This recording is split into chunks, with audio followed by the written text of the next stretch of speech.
हरे कृष्णा। आकाश में एक बार फिर से वही प्राचीन दृश्य दोहराया जाने वाला है।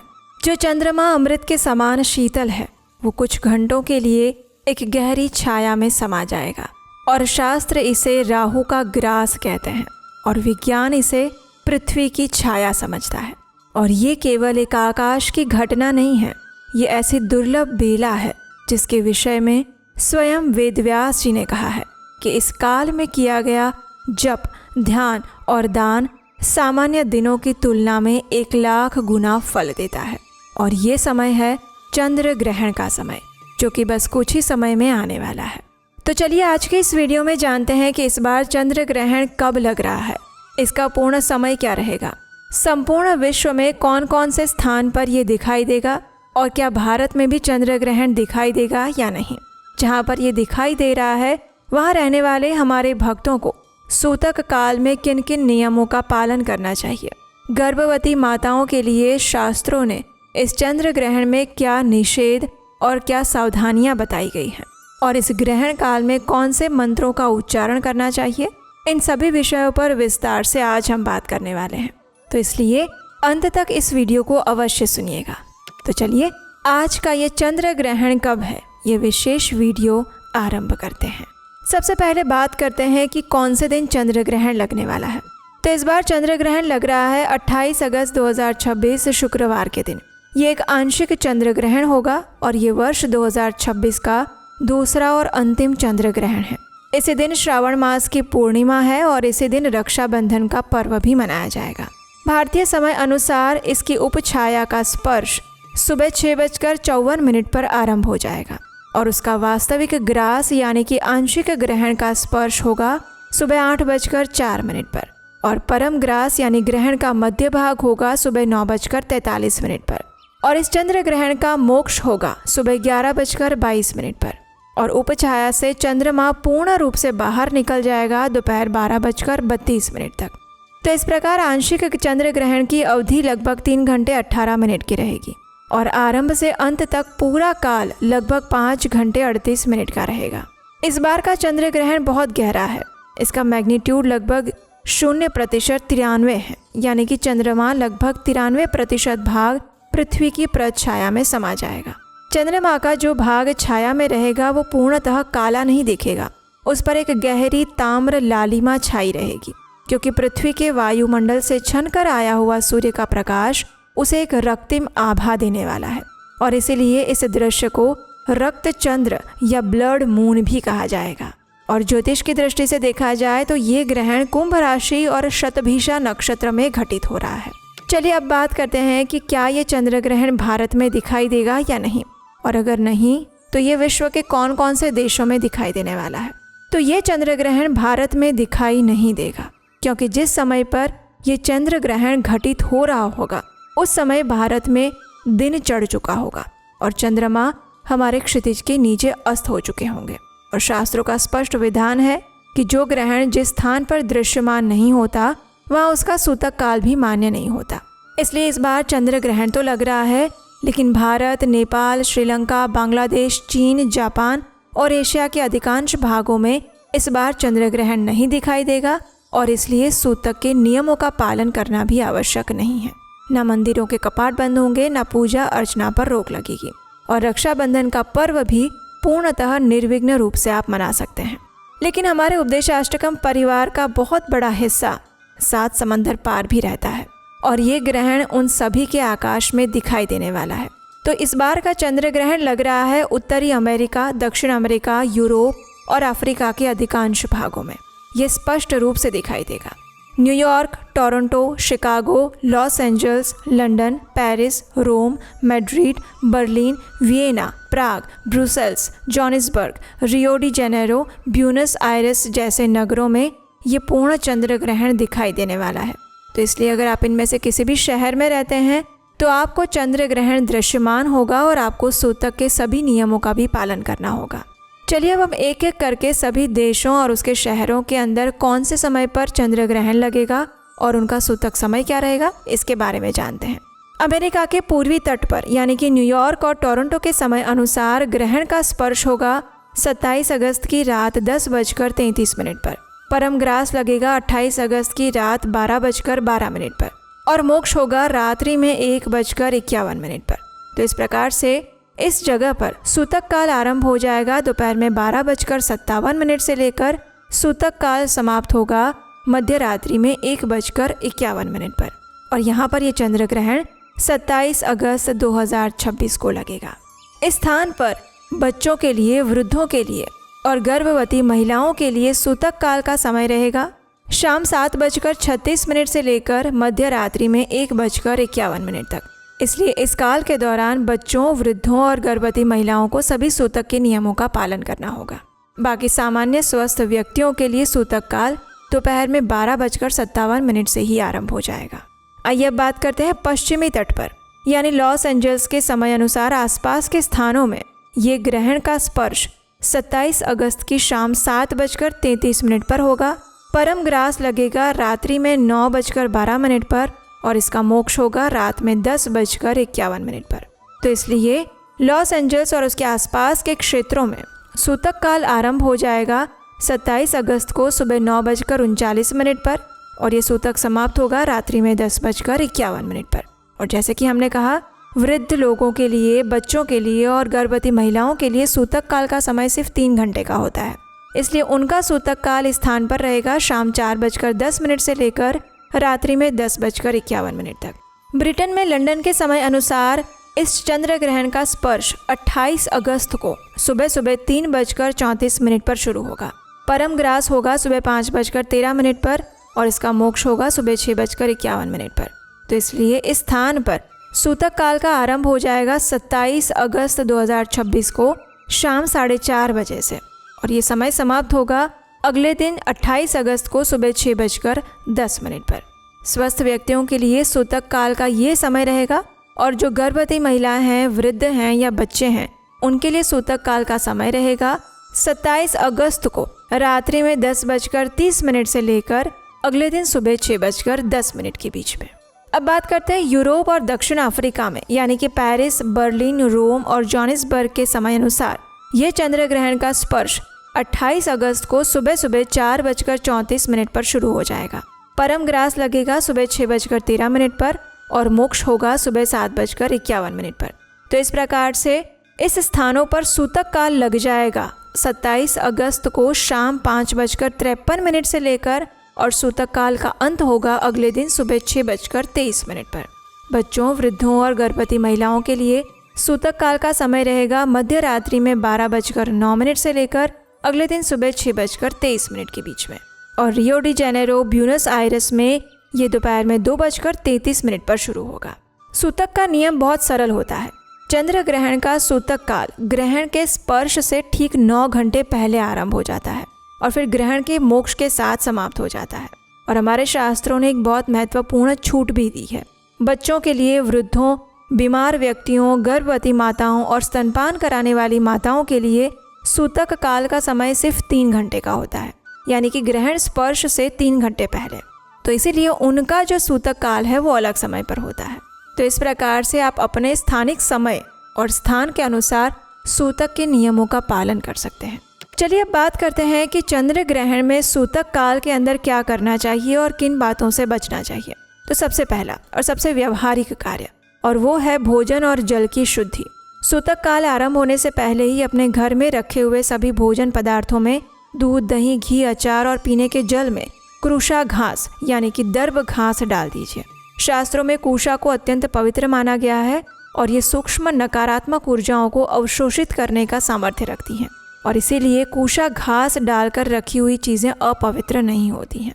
और अगर कुशा घास उपलब्ध नहीं है, जो कि विदेशों में प्रायः नहीं मिलती, तो उसके स्थान पर आप काले तिल डालकर रख सकते हैं या फिर तुलसी पत्र भी रख सकते हैं। ये तीनों उपाय शास्त्र सम्मत है। लेकिन एक बहुत बड़ा भ्रम फैला हुआ रहता है कि तुलसी पत्र जो है, अगर वो डाला हुआ भोजन है तो वो आप सूतक काल में भी ले सकते हैं, लेकिन ऐसा नहीं है। सूतक काल के अंदर किसी भी प्रकार का भोजन, पानी इत्यादि नहीं लेना चाहिए। तुलसी पत्र भोजन की रक्षा के लिए डाला जाता है, सूतक के नियम तोड़ने के लिए नहीं। पद्म पुराण में कहा गया है कि तुलसी की उपस्थिति नकारात्मक ऊर्जाओं को दूर कर देती है और इसलिए ये एक सुरक्षा का उपाय है। लेकिन स्वस्थ व्यक्तियों के लिए सूतक काल में तुलसी डाला हुआ भोजन भी ग्रहण नहीं करना चाहिए। उसे ग्रहण जब समाप्त हो जाए और फिर जब आप स्नान करके स्वच्छ हो जाए, शुद्ध हो जाए, उसके बाद ही उसे ग्रहण करना चाहिए। सूतक काल के दौरान नया भोजन भी नहीं पकाना चाहिए। स्वस्थ व्यक्ति जो हैं, अगर उनके लिए संभव है तो वो इस समय में जल भी ना पिएं, और अगर बहुत आवश्यकता लग रही है तो जल ले सकते हैं, लेकिन किसी भी प्रकार के भोजन को नहीं लेना चाहिए। अब स्कंद पुराण की एक बहुत गंभीर बात को सुनिए। स्कंद पुराण कहता है कि ग्रहण के अवसर पर दूसरे का अन्न खाने से 12 वर्षों का संचित पुण्य फल नष्ट हो जाता है। इसलिए इस ग्रहण काल में ना तो स्वयं भोजन करे, न किसी और से भोजन ले। और हाँ, जो भक्त विद्यार्थी हैं, नौकरी पर हैं, यात्रा में हैं, तो वो प्रयास करे कि सूतक काल आरंभ होने से पहले भरपेट भोजन कर ले। कुछ फल या सूखा मेवा साथ में रख सकते हैं और जितना संभव हो सके नियमों का पालन करते हुए इस चंद्र ग्रहण का पालन करें। अब बात करते हैं ठाकुर जी की सेवा के बारे में। तो सूतक काल आरंभ होते ही मंदिरों के कपाट बंद कर दिए जाते हैं, भगवान को शयन करवा दिया जाता है। तो जिनके घर में विग्रह हैं, ठाकुर जी हैं, लड्डू गोपाल हैं, जगन्नाथ जी हैं या फिर गौर निताई हैं, वे सूतक काल आरंभ होने से पहले ही भगवान को स्नान करवा दें, उन्हें वस्त्र और श्रृंगार अर्पित कर दें, आरती कर लें और प्रेम से उन्हें भोग लगा दें। और उसके साथ ही कुछ सूखा भोग, मिश्री, बताशे, बादाम, काजू, किशमिश इत्यादि को तुलसी दल डालकर उनके पास में रख दीजिए और फिर पर्दा बंद करवा के उन्हें शयन करवा दीजिए। इस प्रकार भगवान के पास भोग भी रहेगा और आपके मन में कोई संशय भी नहीं रहेगा कि भगवान भूखे बैठे हुए हैं। इस प्रकार आप सूतक काल के समय में भगवान की सेवा भी कर सकते हैं और सूतक काल के नियमों का भी पालन कर सकते हैं। अब बात करते हैं ग्रहण काल में क्या नहीं करना चाहिए। तो ग्रहण काल में सोना नहीं चाहिए। देवी भागवत में कहा गया है कि इस काल में शयन करने से रोग उत्पन्न होता है, इसलिए जाग कर जप और तपस्या करनी चाहिए, ध्यान करना चाहिए। ग्रहण के ठीक समय में यथासंभव शौचालय का प्रयोग भी नहीं करना चाहिए। अगर बहुत आवश्यकता है तो प्रयोग करने के बाद हाथ पैर धोने चाहिए। तुलसी अथवा किसी भी पौधे के पत्ते और फूल नहीं तोड़ने चाहिए। गीले बाल या गीले वस्त्र नहीं निचोड़ने चाहिए। कोई नया शुभ कार्य आरंभ नहीं करना चाहिए। विवाह, गृह प्रवेश, व्यापार का शुभारंभ, मुंडन, नामकरण, ये सारे कार्य इस समय में वर्जित माने गए हैं। चलिए अब बात करते हैं कि ग्रहण काल में क्या करना चाहिए, क्योंकि ये काल सिर्फ निषेध का नहीं है अपितु अपार पुण्य अर्जित करने का भी समय है। ग्रहण के स्पर्श काल में स्नान कीजिए। स्नान के जल में गंगा जल की कुछ बूंदें अवश्य मिलाइए। ग्रहण का स्नान मौन रहकर करना चाहिए। उसके बाद आसन पर बैठकर पूरे ग्रहण काल में जप और ध्यान कीजिए। इस काल के अंदर अधिक से अधिक नाम जप करना चाहिए। हरे कृष्ण महामंत्र का जप कर सकते हैं, क्योंकि स्वयं वेदव्यास जी कहते हैं कि चंद्र ग्रहण में किया गया जप, ध्यान और दान 1 लाख गुना फलदायी होता है, और अगर गंगा जल पास में हो तो 1 करोड़ गुना अधिक हो जाता है। ग्रहण के मोक्ष के समय में दान कीजिए।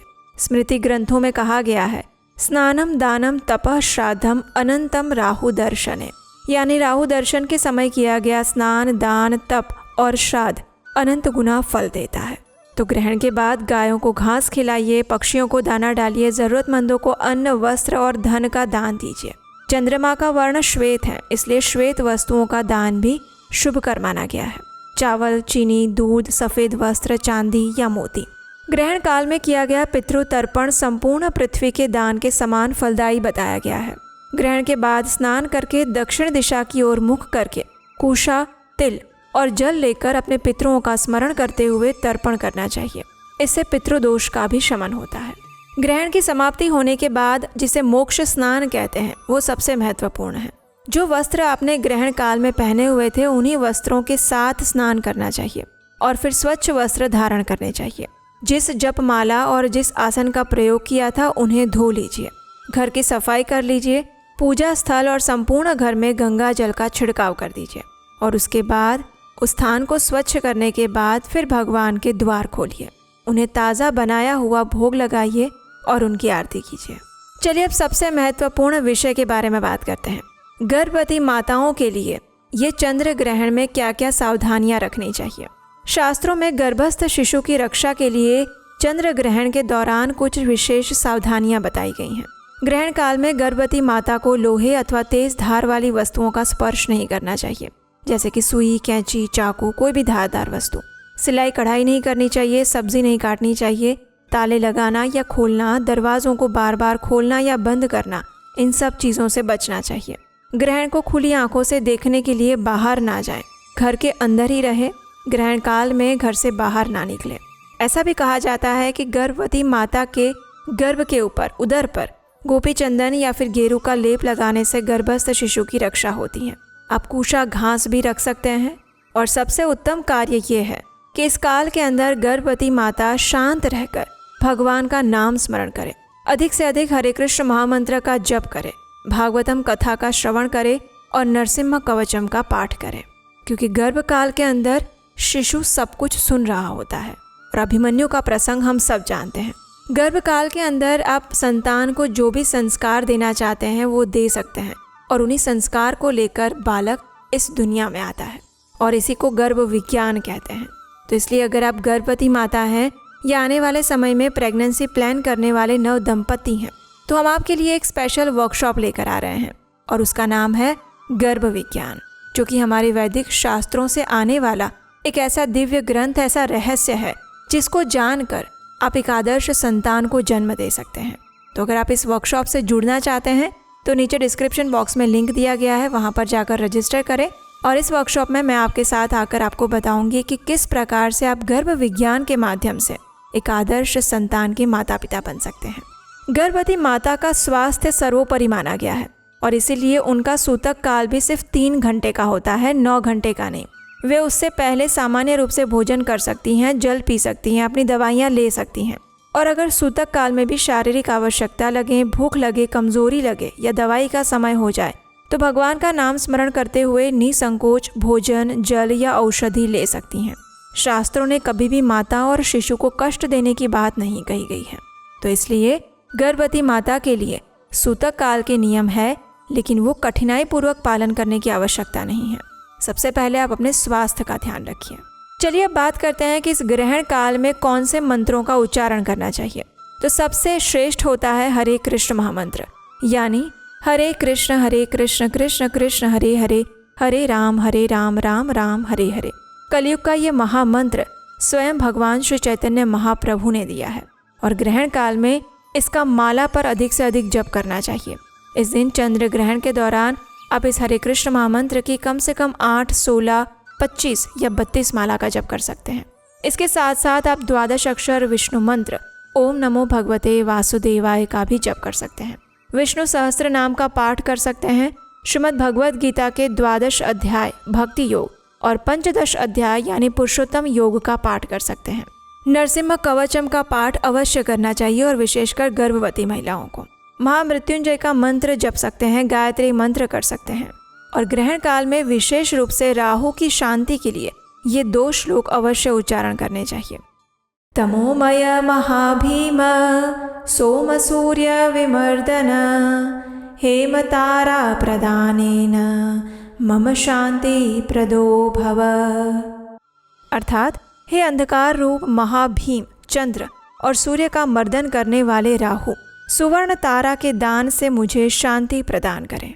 और दूसरा मंत्र है विधुन्तुद नमस्तुभ्यं सिंहिकानंदनाच्युत दाने नानेन नागस्य रक्ष मां वेधजात भयात्। अर्थात हे विधुन्तुद, हे सिंहिका नंदन, हे अच्युत, आपको नमस्कार है। इस नाग के दान से ग्रहण जनित भय से मेरी रक्षा कीजिए। इसके अलावा आप श्री रुद्रम, ललिता सहस्त्र नाम, नारायण कवच, आदित्य हृदय स्तोत्र, हनुमान चालीसा अथवा अपने गुरु मंत्र का जप भी इस शुभ समय में कर सकते हैं। तो इस प्रकार से आप चंद्र ग्रहण के दौरान सूतक के नियमों का भी पालन कर सकते हैं, मंत्र जाप कर सकते हैं और बताई गई सभी सावधानियों का ध्यान रख सकते हैं। ये चंद्र ग्रहण भारत में दृश्यमान नहीं होगा, इसलिए यहाँ सूतक भी नहीं मान्य होगा, लेकिन अमेरिका, यूरोप, ब्रिटेन, अफ्रीका और दक्षिण अमेरिका में ये स्पष्ट दिखाई देने वाला है, और वहाँ पर सूतक ग्रहण स्पर्श से 9 घंटे पूर्व आरंभ हो जाएगा। इसलिए इन सभी नियमों का अच्छे से पालन करिए और गर्भवती माताएं विशेष सावधानियां रखें। तो ये थी आने वाले चंद्र ग्रहण के विषय में संपूर्ण जानकारी। आशा है ये जानकारी आपको उपयोगी लगी होगी। अगर ऐसा है तो इस वीडियो को लाइक करके अधिक से अधिक लोगों को शेयर करें और उन्हें भी बताएं कि इस बार चंद्र ग्रहण पर किन किन बातों का ध्यान रखना चाहिए। और विशेषकर विदेश में रहने वाले अपने परिवारजनों और मित्रों को इस वीडियो को अवश्य शेयर करें, क्योंकि उनके लिए ये जानकारी अत्यंत महत्वपूर्ण है। और अगर आप पहली बार इस चैनल पर आए हैं तो आपके अपने चैनल उपदेशाष्टकम को सब्सक्राइब करना मत भूलिएगा। और हाँ, अगर गर्भवती माता हैं या फिर नव दंपति हैं जो आने वाले समय में प्रेगनेंसी प्लान कर रहे हैं तो गर्भ विज्ञान वर्कशॉप के लिए अपने आप को अवश्य रजिस्टर करें। लिंक नीचे डिस्क्रिप्शन में है। भगवान श्री हरि आप सभी के जीवन से हर छाया, हर बाधा और हर अंधकार को दूर करें, यही प्रार्थना करते हैं। हरे कृष्ण।